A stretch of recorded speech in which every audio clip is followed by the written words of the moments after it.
What's going on, family?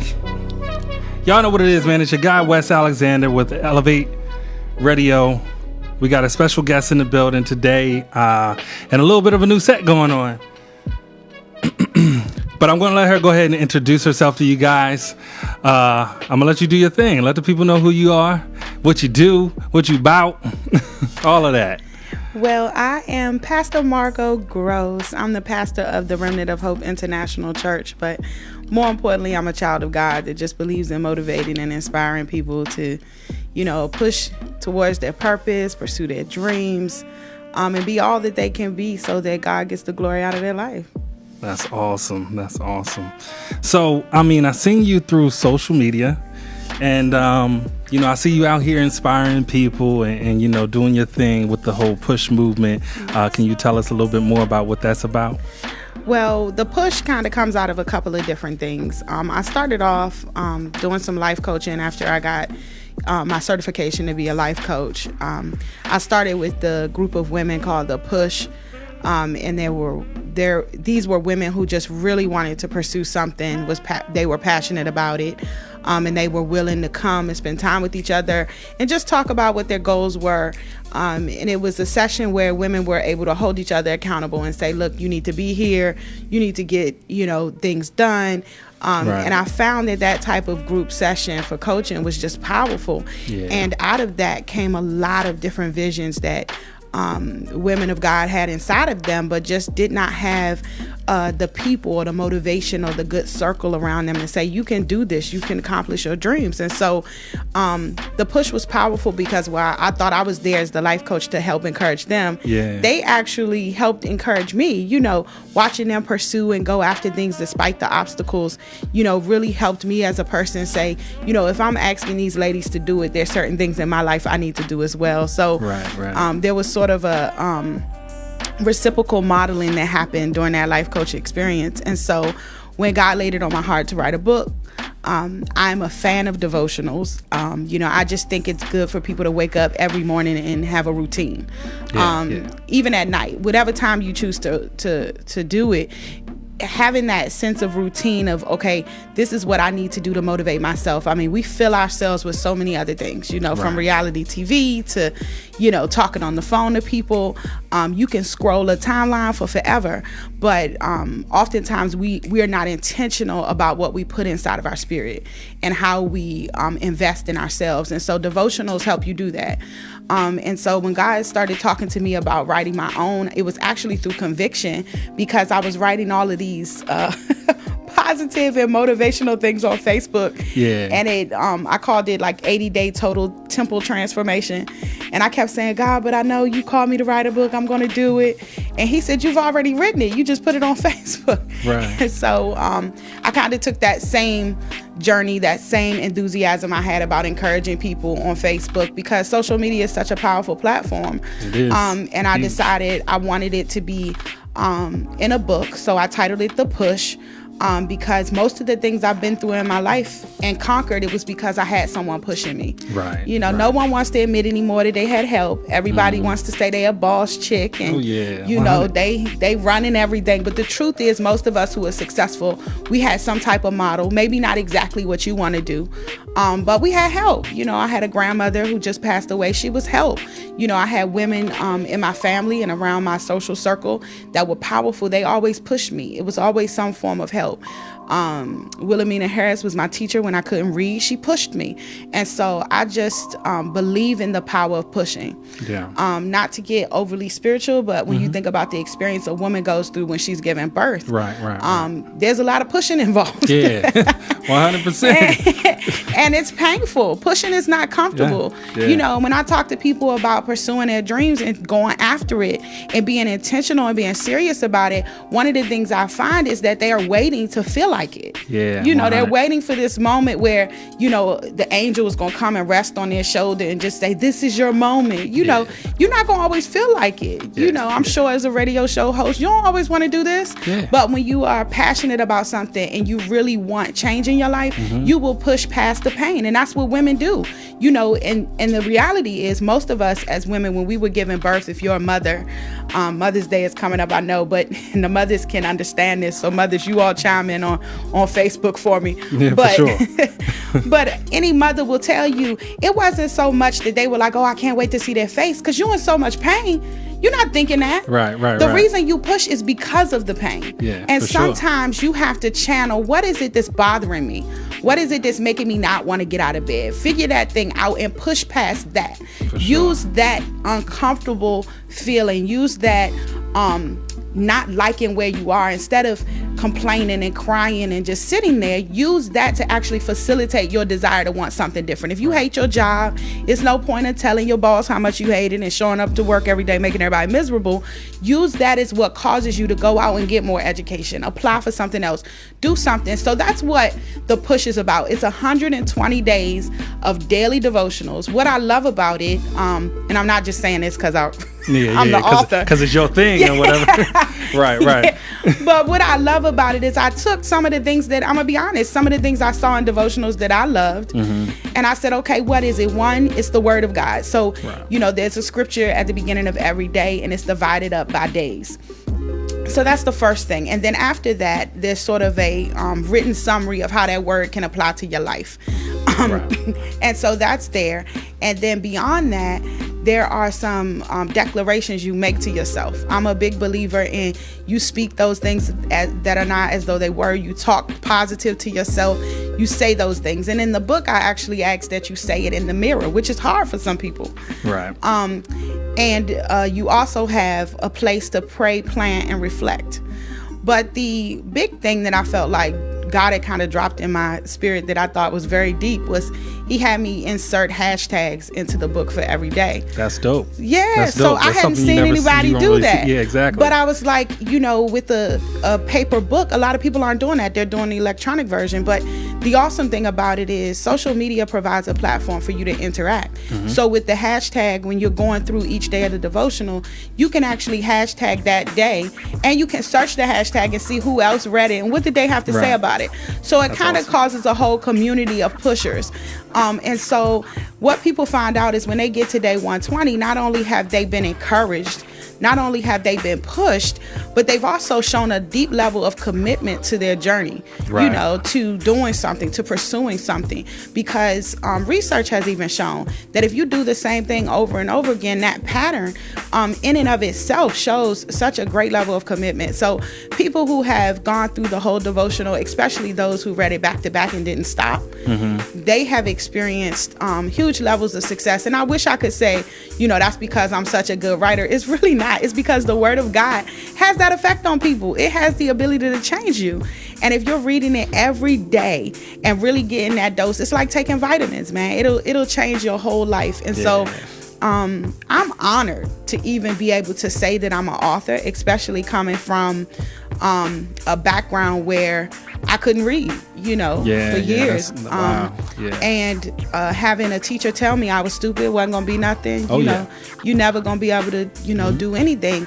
And, went on to get a degree, went on to teach kids myself and become a school administrator. But when I look at the book, I see it differently probably from other people, because I see it as a weapon. It's almost like my way of saying the enemy didn't win. Like you didn't conquer, my life, what you said I couldn't do.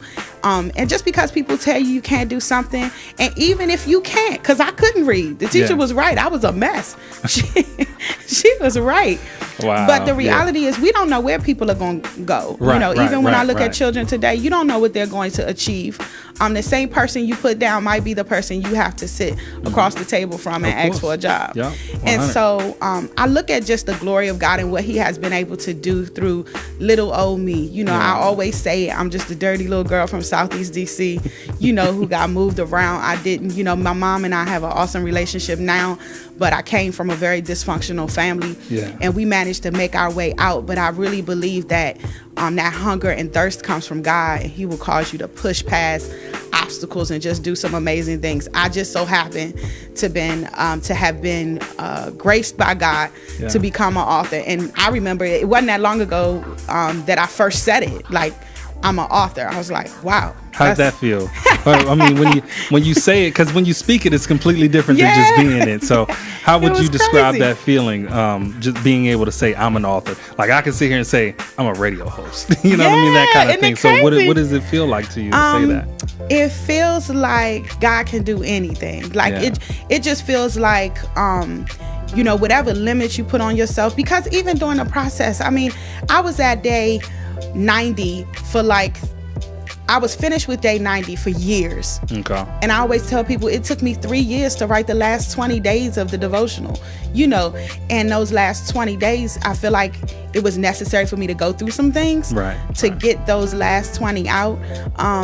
But it feels like a reminder that you can defeat anything, and you don't let anything tell you what you're gonna be and what you're gonna achieve. Mm-hmm. You Even tell if it. You gotta get uncomfortable to get there. Come on here. Yeah. You definitely have to get uncomfortable, because every day when I woke up, I didn't feel like writing. I actually put myself on a limit of 10 to 15 minutes every day to get it done. And sometimes I didn't even feel inspired. And I go back, and some of those days were the best days of the devotional, the days when I didn't necessarily feel like it. Yeah. But I feel like God rewarded the faithfulness of putting your pen to the pad and saying, this is what I'm going to do. I even started doing things like talking into my phone when something would, kind of drop in my spirit. I was like, okay, let me record this, and then transposing that into a written document to make it a little easier. Yeah. But it's still incredible to be able to say that I'm somebody's pastor, one, and an author, two, with two of the things I never thought. I didn't really have a plan for my life past college. Yeah. And I didn't get the college plan until I was 17. I didn't decide I was going to college until I was a senior. Yeah. And then after college, I was like, what do you do? Like, I've already done everything. Right.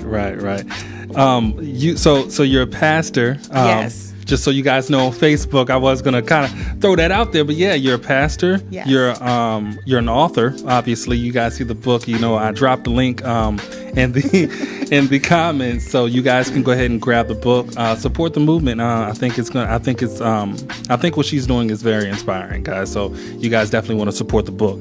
But as far as a life coach, what are some challenges that you have experienced with coaching people through their life? Good question.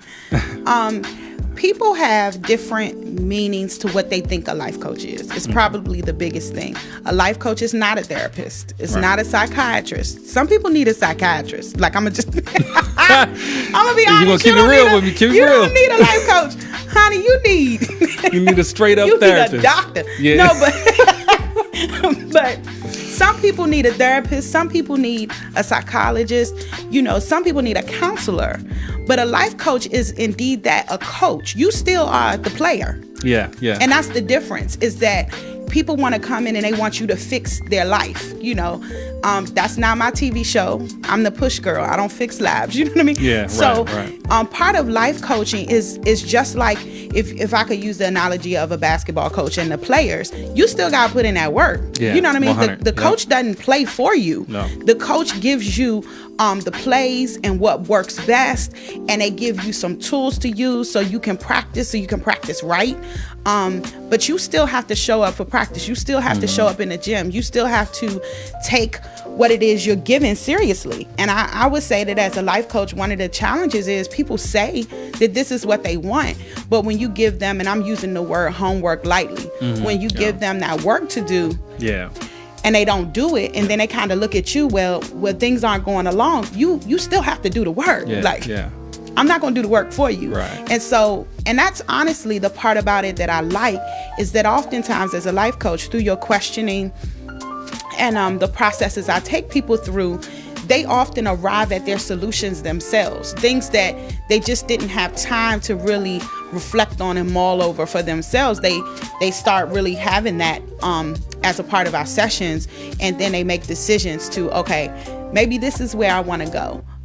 there's still a lot of people who struggle with figuring out what their purpose is. Yeah, for sure. And I try to walk people through a lot of different exercises to help them kind of unfold that, because a lot of times your purpose is sitting in your face, but you don't know it. Yeah. So a lot of times when I'm coaching people, they are frustrated.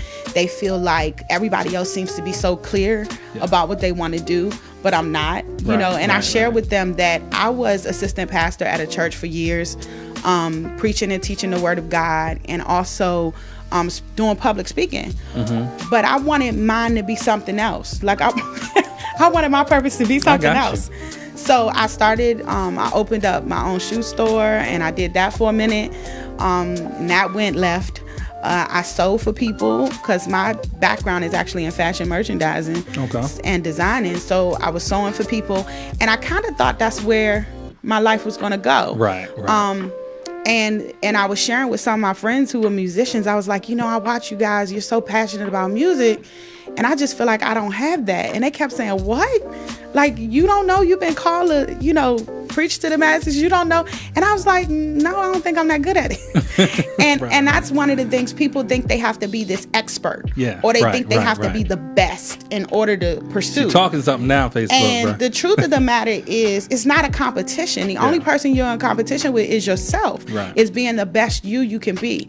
And the reason why some people never even pursue their purpose is because they never want to be a novice. Yeah. You know, they want to walk into the game killing it. Yeah. You know, and I'm like, no. It's cool to have a plan, right? Yeah. I always say, and my dad used to say what you just said to me all the time, be the best you that you can be. Yeah.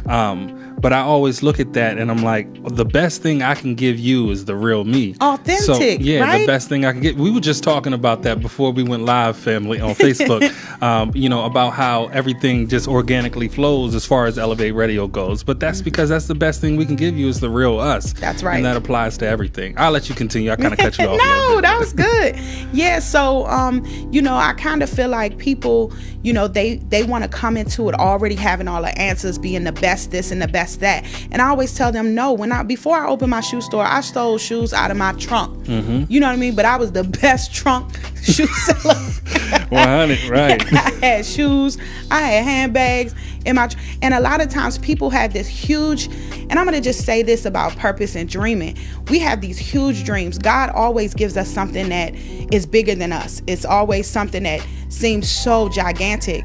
And I'll give the example for this radio show. You might not have known anything about equipment. Right? And you're looking at, okay, I want to start a show. I don't know how to do this. I don't know how to do that. You know, I wanted to write a book. I had no idea. I knew how to write. But beyond that, like how you get it in a book, I didn't know that. I didn't know how to, you know, and a lot of times we don't pursue because we don't want to do that groundwork of figuring it out. Yeah. And if you set a goal to do something small every day, find out how you get an ISBN number.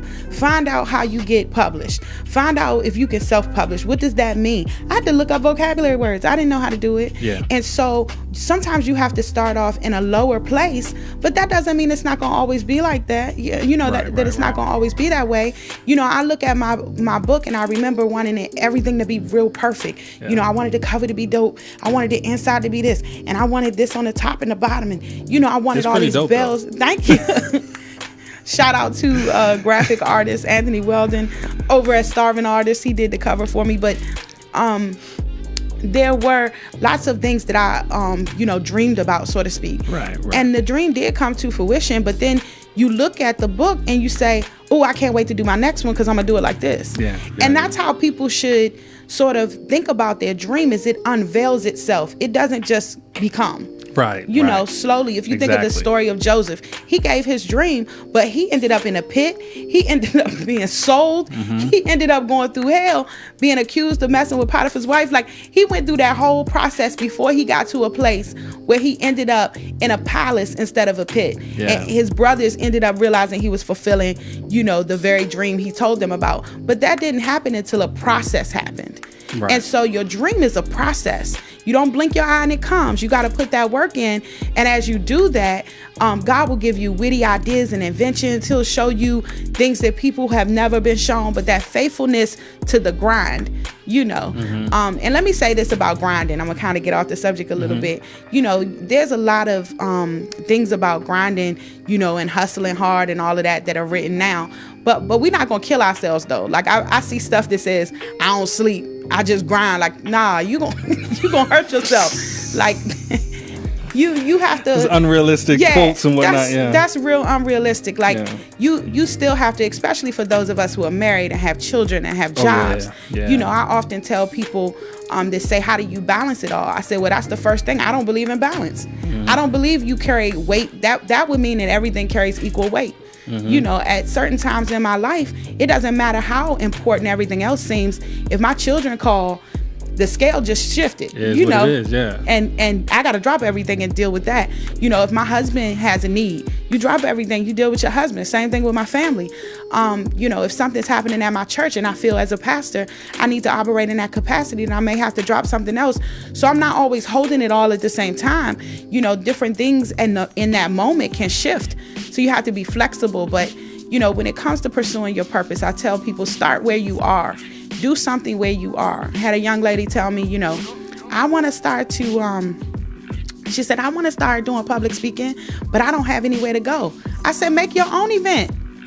Why you got to wait for somewhere to go? Make your own event. Right. You know, start an event, advertise it, I said, invite 20 women, empower them, and then tell them to invite a friend.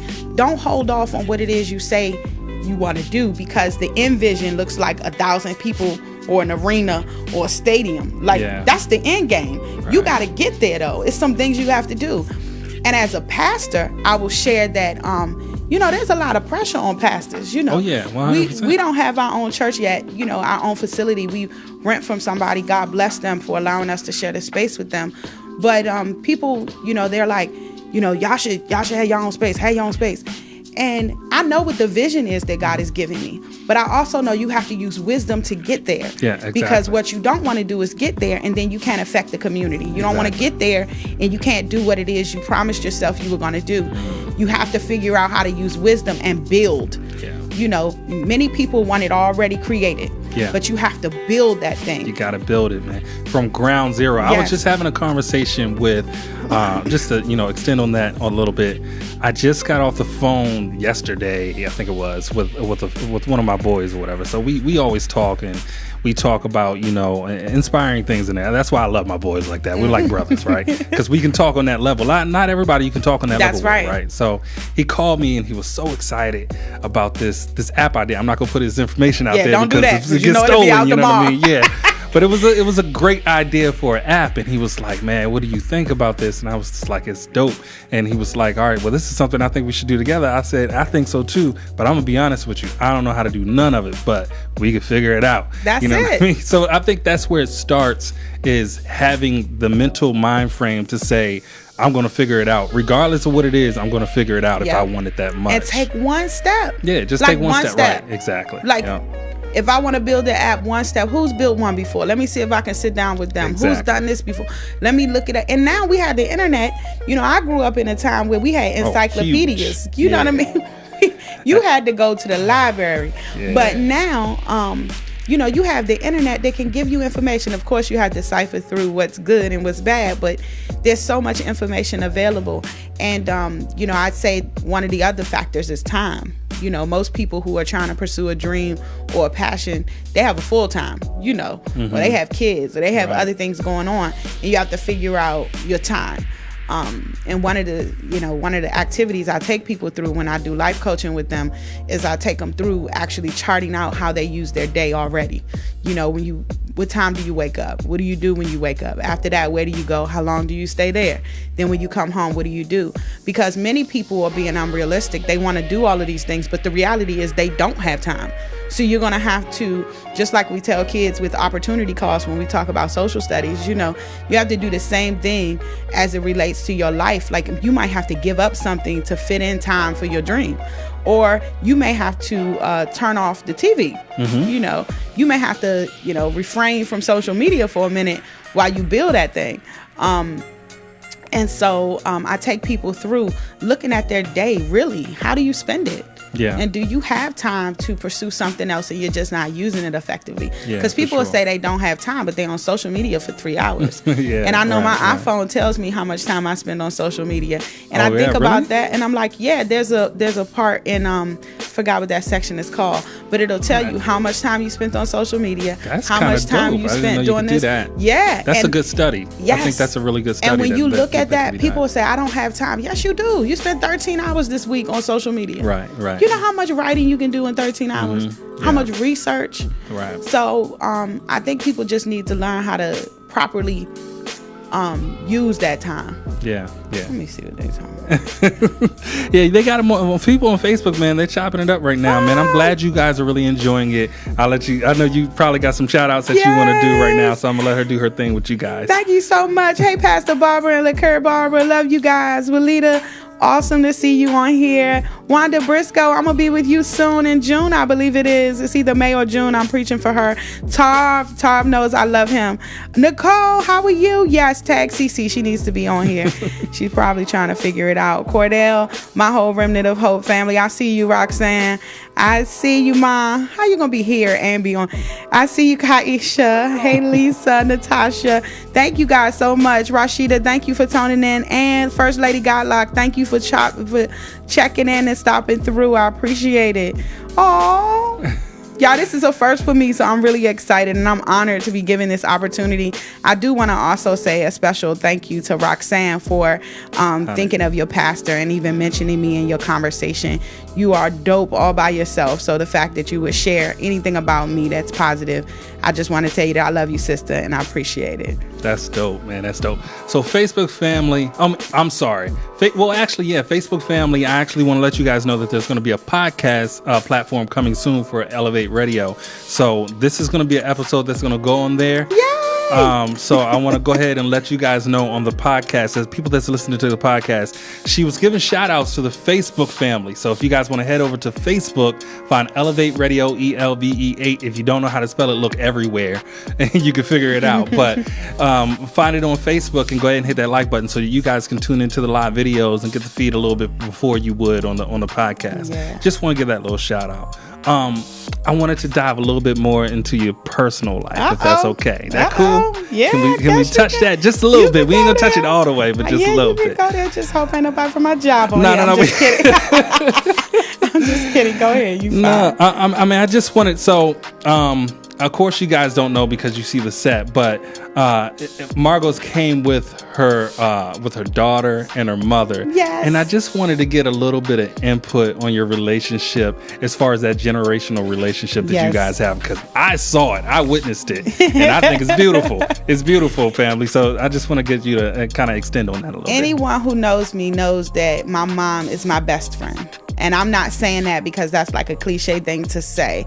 My mom is my best friend. She probably knows more about me than anybody. That's dope. I don't know how, but raising me, she managed to mix that authority and at the same time that sister girl kind of thing. But my mom I was raised by 3 awesome women. I need to say that. My grandmother, who we just had her funeral yesterday. Okay. My aunt Felicia, who took me in when I didn't have anywhere to go, and then my mom. So I had the awesome privilege of having 3 women, very different too in how they kind of maneuvered. It's why I tell people I can be holy and hood, because that's pretty much the makeup of my family. I like it. I like that. That's a good tag. That's a good tag. You can use that for like an event or something. Can you imagine that? People would be like, what? Especially but it would grab their attention, though. They'll be like, hood, how you hood? But when you grow, we ain't rolling with that. But when you grow up there, I always tell people, I have, of course, left that place of residence, moved on. Yeah. But at the same time, there were principles that I learned there that have affected my life. I can't deny it. And so, as I was noting, my mom is my best friend. I tell her pretty much everything. To this day, we have an awesome relationship. She has been the caregiver for my grandmother for some years now.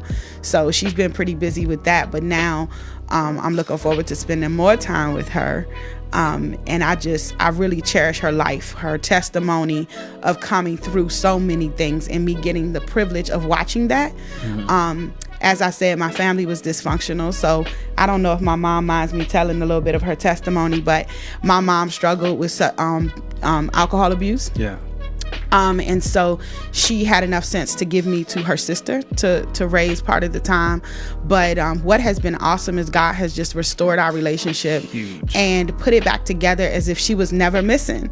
You know, the one credit I will say is that even when she was going through her trying to get, you know, herself together and had to move and do some things so she could get herself together, she still did things for me. She still showed up. She was still there as much as she could be while my aunt was playing that role. But I've watched my mother overcome addiction. I've watched her overcome domestic violence.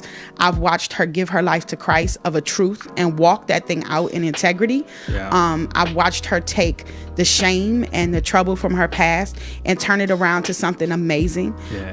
What is surprising to me about her, I don't know if I've ever told her this, but she's not bitter.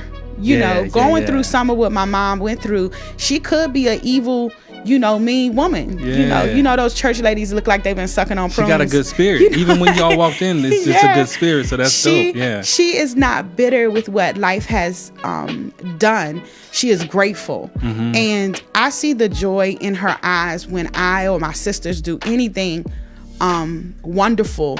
It's not one of those sick joys where you're trying to live through your kids, but it's one of those proud joys where she really does get energy and enjoy when I'm successful. And what's so crazy about it is oftentimes I'm like, well, Mom, what's your dream? Mom, what do you want to do so I can support you? And she's like, my dream is happening. Like watching you, that's it. That's in crazy. any way I can support that. And so I am prayerful. You know, my girls are teenagers right now. They're in school playing volleyball. But I wish I could be half the mother she has been to me. And I pray that God allows me to give to my kids the way she has given to me, in terms of time, in terms of anytime I call and say, Mom, I've been asked to come here and speak, but I don't know what to do to get the girls to this. You know, between her and my father-in-law, Kenneth Gross, they make sure they get my kids wherever they need to be. And it really is a family affair. And so my mom is my ride or die, you know, love her to pieces.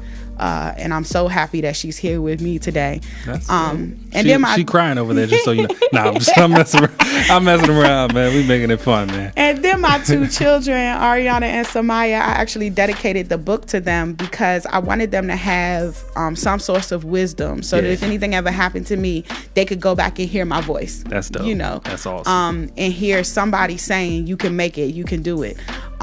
They are both very different in personality. But I say that as I've gotten older, it's sad, but I like hanging with my kids. Like some people are ready to drop their kids off.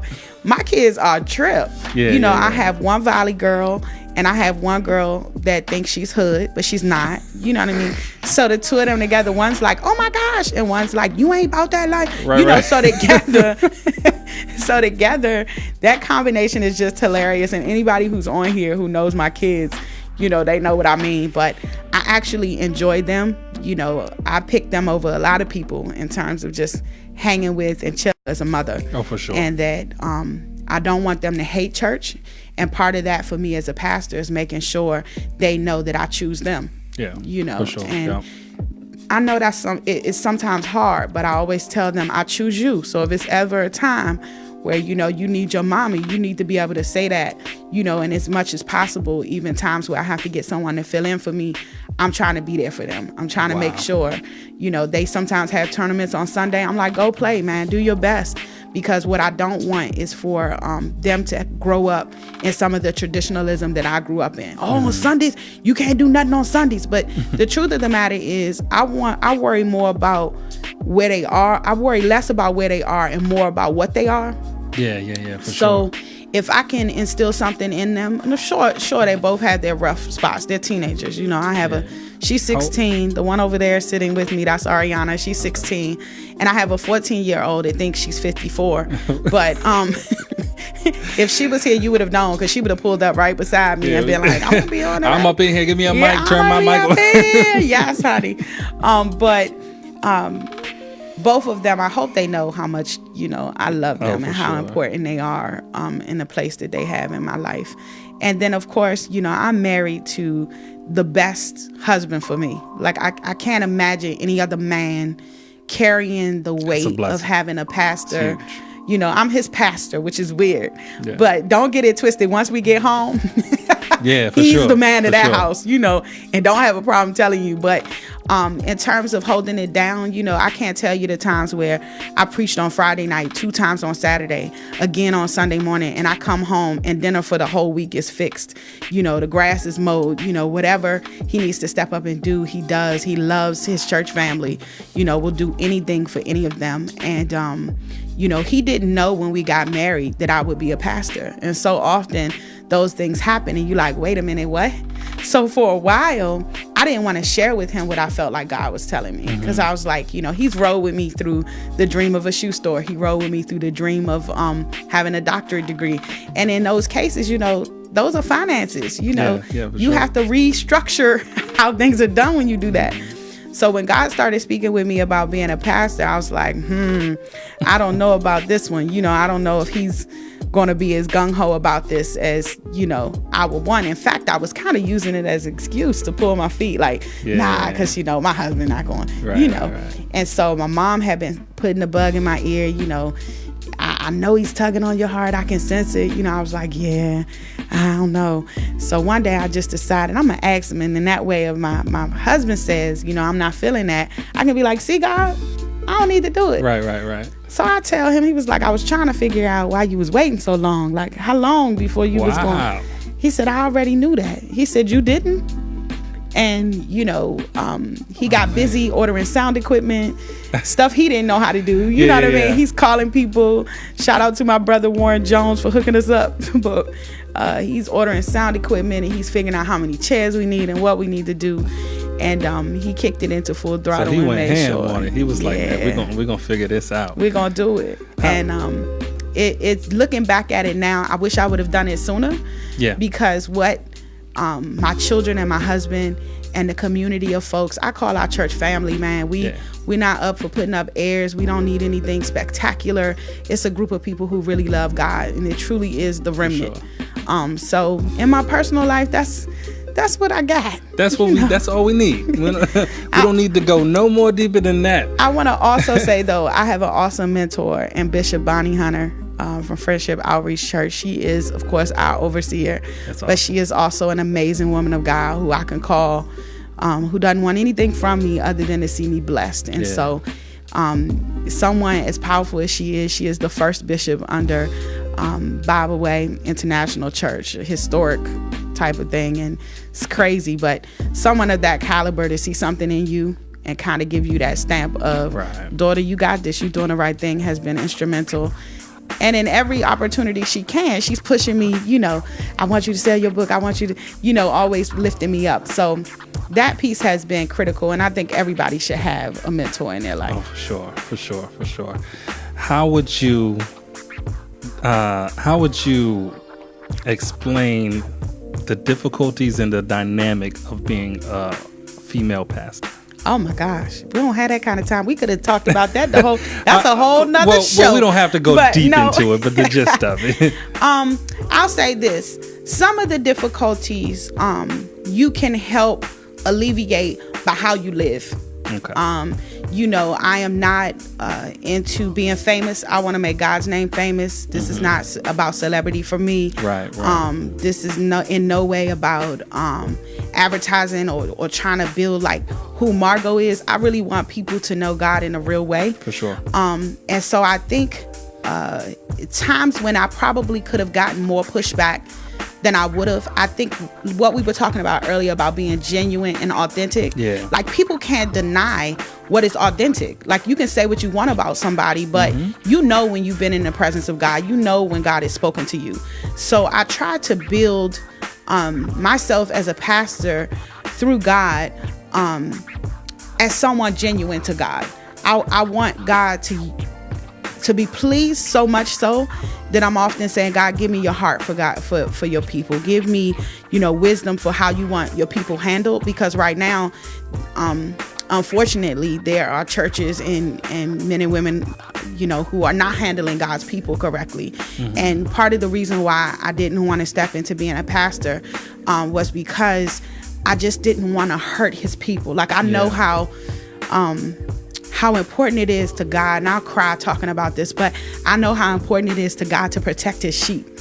And I did not want to be another person to abuse it or to hurt it or to in any way, you know. And of course you can't help everything, you know. Some people just come in offended, you know, but for the most part I really try to do things according to God's will. You know, I'm not perfect, but I'm gonna give it the biggest go I can give it. For sure. So I think that heart, that bleeding heart for God's people, that love, I think people can feel it, and I think sometimes that alleviates some of the issues. But of course there is the, you know, good old boys club, unfortunately. You know, of course there is the you can't preach in my pulpit, you know, you can go downstairs in the kitchen, you know, or you can say something in the fellowship hall. And you know what I've learned is that if the message is more important than the platform, then you minister. You know, if my ego gets in the way of what God came to say, then I'm already wrong. So I don't care where they put me. You know, I often tell the leaders at my church, I don't care if they put me in a bathroom.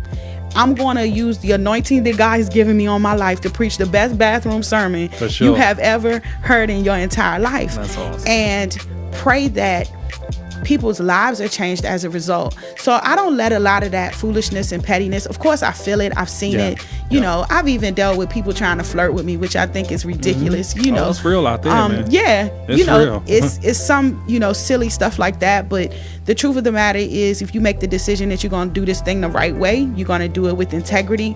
You know, you put the stops to all of that, and you keep on pushing.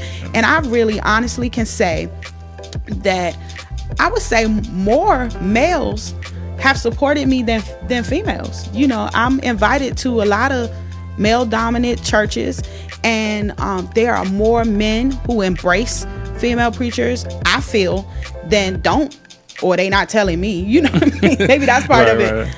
But you know, I have so many pastor friends who are males who do not feel any kind of way about, you know, me being a woman and delivering the word, and they invite me to speak with their people, and I invite them to speak to my people. And you know, gender doesn't seem to play a part.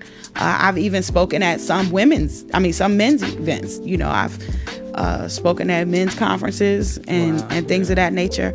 But I just believe that you know, as I noted, you push past all of that foolishness and you do whatever God has called you to do. Right. Jesus said that, you know, when he went into certain cities, if they didn't receive him, he said, you know, shake the dirt off your feet, you know. But again, when you have ego in the way and you think it's about you, then you're offended, then you're mad, then you know, then that becomes the agenda. I'm a female preacher and I'm a fight.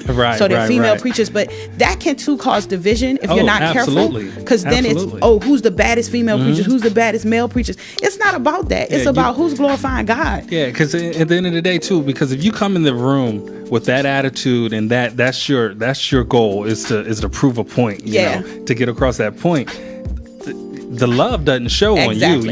You're not showing me what I need to see. You know, that love doesn't show on you. So automatically, I'm just like the whole vision that I have on you is completely converted to something negative. Yeah. So I found that in the modern day church now, division, that spirit, is so heavy. And I don't think we always peep it. But, you know, dividing people into female pastors versus male pastors. You're a pastor. Right. You anointed. I don't care what, you know, I don't care what gender you are. No. If God has called you, he's called you. Exactly. But I also find division among who's supposed to be, you know, the oiliest, you know, or, you know, it's this denomination versus this denomination. Right, you got pastors arguing it out on Facebook over did you just doctrinal say the oiliest? Yeah, the oiliest. I like that. That's like a thing. Who the oiliest? Who got the most? And if you Pentecostal, you got this anointing. And if you this, you got this. And if you're a pastor, but what if you're an apostle? If you're a deacon, if you this, and I need this from the person. You know, it's all of these little stipulations that we try to, or we think we're glamorizing one thing, but really we're causing division in the body. Right. You know, when pastors start arguing with pastors over whether you showed up for the Trump meeting or whether you didn't. And I know that's getting a little political, but when we break as a church and start choosing sides, that's division. That's exactly what the enemy wants. I don't care what, as a pastor, you have to pray about your position on things. You have to pray about how God leads you. If God leads you to do that, that's your business. God might not lead me to do that though. For sure. You know, but we've got to stop allowing the world to divide and spirits to divide us in the church and get to the place where we want everyone to win, and we're not intimidated by anybody having moments where God's glory shines on them, or having opportunities, or writing a book, or doing anything. Those things don't make people. Your integrity, your character, allowing God to use you fully, and getting rid of your flesh and trying to just be spiritual, but at the same time be human, is where it's at right now to me. I'm not about the division. I love everybody. That's what it's really about, man. It's all about the love. To me, it's all about the love, and other people it's going to be different. That's why you do things like life coach and speak and you pastor. That's why I do things like Elev8 Radio, to try to give people a platform to stand on, because the positivity is something that we thrive off of. Yeah. But we're actually getting I just looked at the clock, so we're at the 12-minute mark. Can you believe that? That's crazy. It feels like and you told me that. You said it's gonna feel like you just started. It feels like about 15-20 minutes ago we just started. I was like, I've never done this before. This is a first for me. So again, I thank you for the opportunity. This is crazy. For sure. I do want to throw in one last question. Okay. Daily, what would you consider to be your sole inspiration? Wow, daily, what? All right, so let me word it a little bit better. Okay. So throughout your day, every day, right? For me, I'm gonna say is my family. Okay. My family inspires me to do anything that I do throughout my day, whether it's going to work, making sure I get to work safely, making sure I have a successful interview with you. It all routes back to my sole inspiration, which is my family. I'm sure for a lot of people it's going to be your family, but how would you extend on that? My family does inspire me, so now I feel bad if I don't say they do inspire me, but I think that inspiration is, I think my family pushes me, more than just the inspire piece. I think, it gives you can't opt out of a lot of stuff because you have responsibility. But I would say, it's going to sound weird, but I would say I'm inspired by, how do I word this?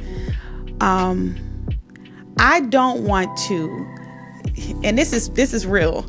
I don't want to get to heaven and God say, you were supposed to accomplish all of this, like A through Z, and I only made it to B. That's dope. Because I thought that was it. I don't want to find out there were other people that needed help and I wasn't there. Or, maybe there's a country where, if they would have been able to tap into the word of God, or if the women there had Bibles, or if, right now my church does laundromat takeover. We go into a laundromat and pay for all of the, laundry and fold the clothes and do all of that for the people and give them laundry supplies.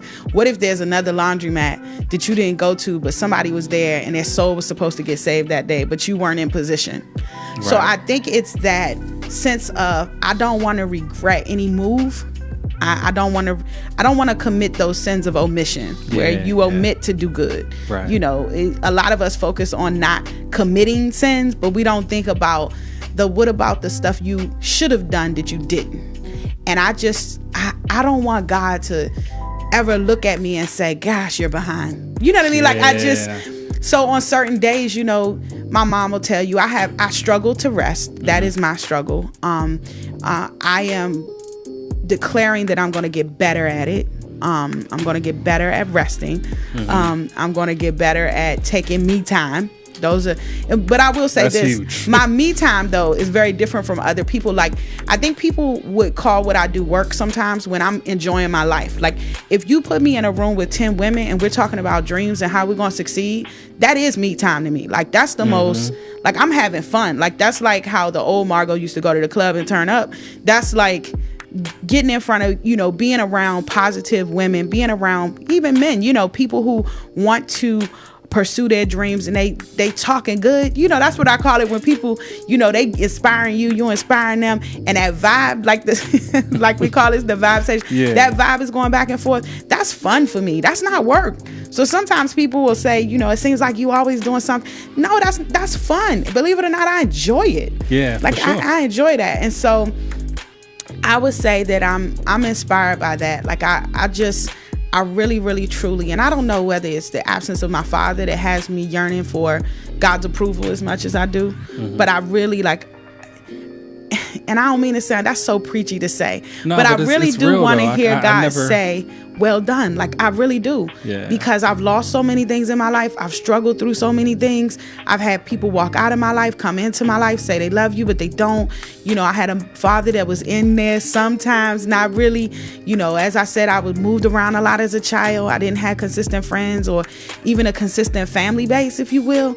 And so I think my passion for God, I always say that if I had my dad, if I had all those things, I probably wouldn't be where I am at God's feet right now. But I really do want to hear God say, well done. That's like, awesome, though. I want that, you know, not just in the end, but every day. Like, I want to come home from work. I want to come home from, you know, church. I want to be in my home and know that God is pleased. Yeah, like, for sure. I like that, though. That's dope. That was really good. That was really deep because I didn't go there. So naturally, you know, me, like I said, a lot of people, it's going to be their family, but these are all essentially, this is going to sound wow, Facebook, but a family is still a surface thing. That's right. Well, no, I would say that well done, you know, as we know, family is our first ministry. So God's well done to me is likely going to be wrapped around how good of a wife I was, how good of a mother I was, not just. But that was could here, you preach though. People, yeah. Because what you're doing is like your end goal is not here. That's what I meant by surface things. Oh, that's good. I throw out all. That's good. See, I wasn't even going there with it. No, that was deep because I wasn't even. See, I was shallow myself. I wasn't going there. You did that. Did I do that? You did that. I guess I did that, Facebook.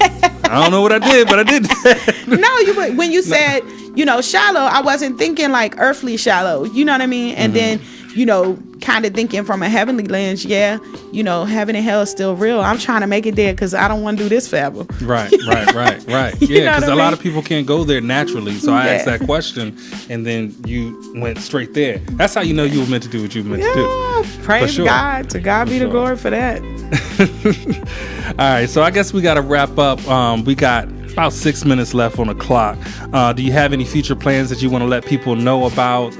Anything that's coming up, some public speaking events, anything like that you might want to let people know? I can do the ding, ding, ding while you pull it up. So that Facebook got something to go on with. I appreciate it. Turn the music up a little bit. Because I got a couple...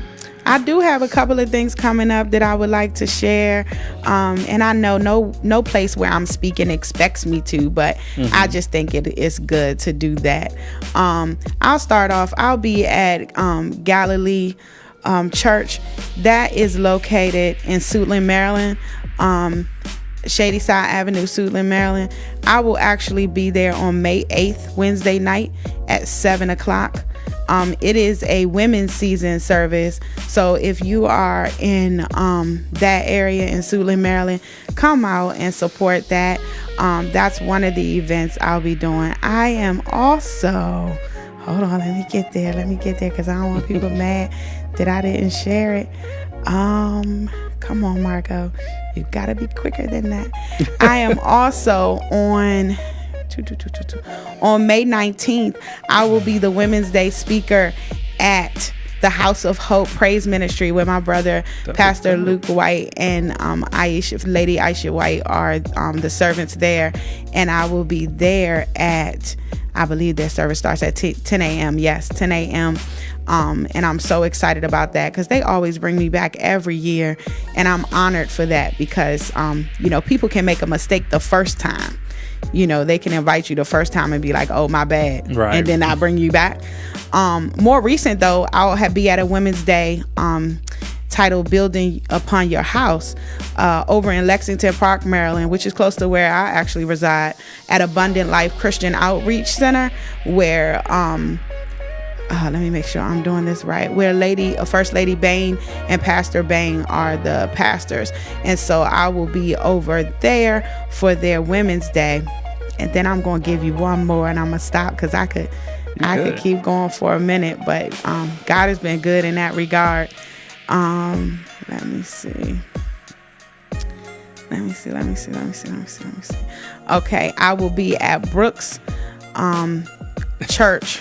My mom was like, There you go. You got it. she got your back.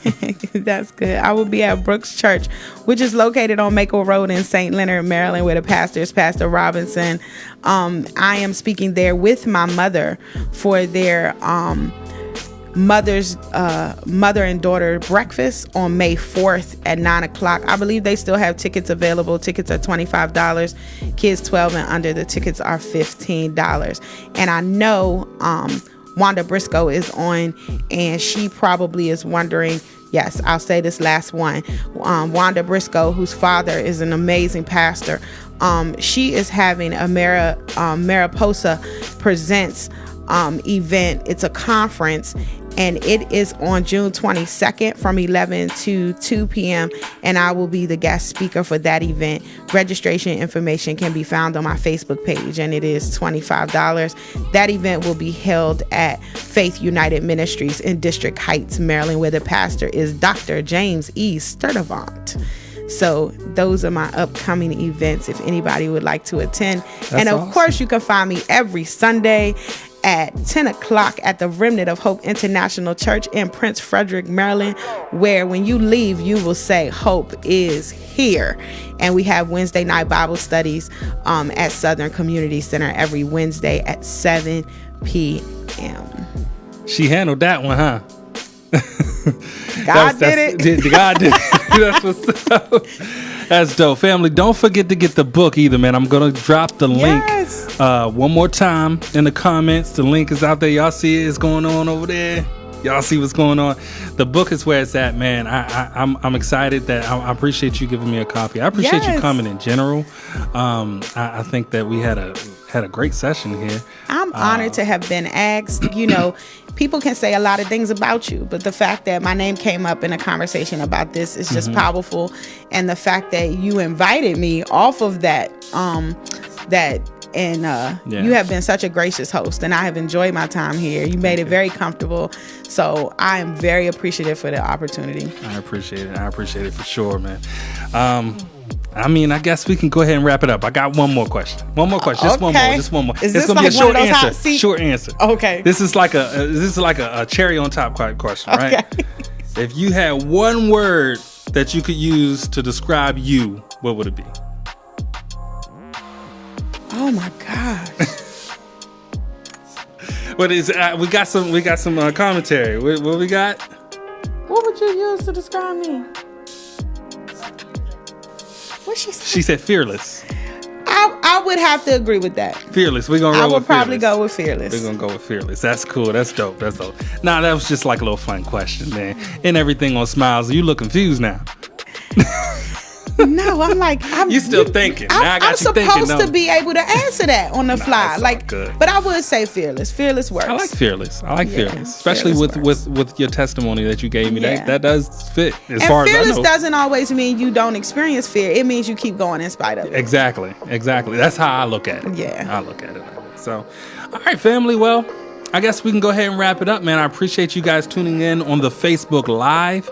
Like I said, we're going to be launching a podcast platform very soon. So you guys can be able to catch us over there. Don't forget to hit up www.elev8radio.com. You can find you some merch there. If you want to just drop some love there, you can do that.